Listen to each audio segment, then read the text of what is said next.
मनराज दीवाना राजस्थान के superstar singer में से एक है और मनराज दीवाना जख्मी गाना गाने में एक प्रसिद्ध सिंगर हैं जिन्होंने प्यार करने वालों को एक से बढ़कर एक अच्छा से अच्छा सॉन्ग दिया है। उनमें से कुछ ऐसे भी सॉन्ग है जो बहुत ही रहे, जैसे पड्डबा आरी प्रियंका, थार लिए मर जाऊं रे पतला सा, कोचिंग पढ़तो रोवे रे दीवाना थारो प्यार, फेरा खाया 5, फोन करी बेकुप लड़की 14 फरवरी, दो दिल सिनेमा होता आदि सॉन्ग जो मनराज दीवाना के पूरे राजस्थान में नहीं बल्कि पूरे भारत देश में चले हैं। और लगभग मनराज दीवाना का ऐसा कोई भी सॉन्ग नहीं है जो डीजे पर नहीं चले। तो हम अभी बात करते हैं मनराज दीवाना सिंगर कैसे बना, मनराज दीवाना सिंगर कैसे बना और उसका बचपन कैसे गुजरा। मनराज दीवाना का जन्म मनराज दीवाना का जन्म गुर्जर जाति में एक गरीब परिवार में हुआ है और मनराज दीवाना राजस्थान के सवाई माधोपुर जिले की बरवाड़ा तहसील के रजमाना नाम के गांव में रहते हैं। मनराज दीवाना का असली नाम क्या है? मनराज दीवाना का असली नाम मनराज गुर्जर है। दीवाना तो वे सिर्फ गाना में लगाते हैं, क्योंकि वे जख्मी गाने गाते हैं इसलिए वे दीवाना लगाते हैं।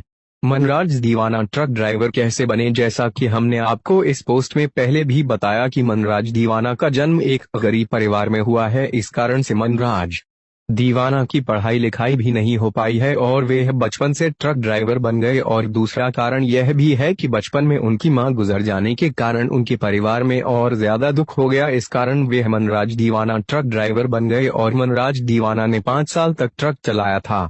आखिर कौन थी प्रियंका? मनराज दीवाना की प्रियंका कौन है? जब मनराज दीवाना के सॉन्ग सुनते होंगे तो आपके मन में भी यह सवाल उठता होगा कि प्रियंका कौन थी, वे कहाँ रहती है और मनराज दीवाना तुमसे कितना प्यार करते थे और मनराज दीवाना को प्रियंका ने धोखा कैसे दिया। तो इन सभी बातों को हम इसमें बता देंगे। प्रियंका मनराज दीवाना की प्रेमिका थी जिसे मनराज दीवाना अपनी जान से भी ज्यादा प्यार करते थे और उसने लास्ट टाइम पर मनराज दीवाना के साथ धोखा कर दिया।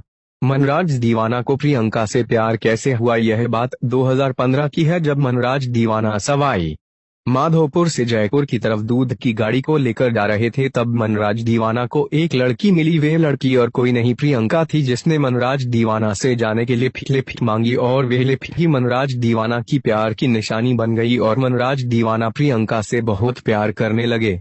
प्रियंका को मनराज दीवाना ने धोखा क्यों दिया? दोस्तों, इस बात को आप भी जानते हैं कि दो प्यार करने वाले प्रेमियों को कभी भी यह दुनिया एक होने नहीं देती। यह सीन मनराज दीवाना के साथ भी हुआ और जब मनराज दीवाना और प्रियंका का पता उनके घर वालों को लगा तो उनके घर वालों ने प्रियंका की शादी किसी और जगह तय कर दी। इस कारण से मनराज दीवाना ने उससे लाने की भी बहुत कोशिश की, लेकिन वे सफल नहीं हो सकी और आखिरकार उसके साथ धोखा हो गया और वे जख्मी गाने गाने लग गया।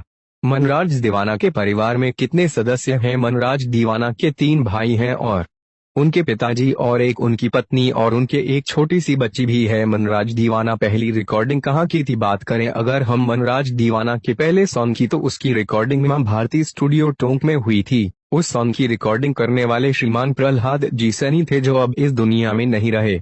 सबसे पहले मनराज दीवाना का डीजे पर कौन सा सॉन्ग चला था? बात करें अगर हम मनराज दीवाना के पहले डीजे पर चलने वाले सॉन्ग की, तो वह था पड्डबा आरी प्रियंका, पेडबा आरी प्रियंका। यह सॉन्ग मनराज दीवाना का सबसे पहला सॉन्ग था जो आज तक भी डीजे में चलता है और इसी सॉन्ग की वजह से मनराज दीवाना डीजे किंग बन गए।